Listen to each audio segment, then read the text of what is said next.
దాంతో బట్టే మేము కూడా బండులు చూసి పెడతామండి. మీరు వేలుముద్ర తెచ్చిన తర్వాత ఎలా మేము తీసుకొస్తామో వేలుముద్రకి ఒక పేరు ఉన్నది, అదిదా మేము నేర్చుకోవాలి. ఆ పేరు బట్టి మీరు వెతికి తీసుకువచ్చి చదువుతాం మేము ముందు.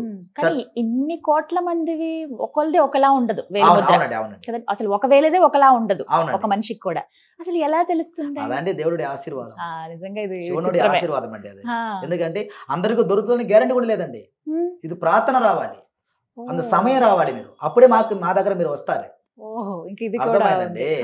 అంటే మీరు ఇది కాలం సమయం ఇదన్నీ మీకు కలిసి రావాలి. కలిసి వచ్చినప్పుడే నా తాళపత్ర గ్రంథం చూడడానికి మీకు అంత అనుగ్రహం ఉంది. ఇప్పుడు కొంతమందికి వంశంలో ఎప్పుడెప్పటి నుంచో వచ్చినటువంటి శాపాలు ఉంటాయి. అవునండి.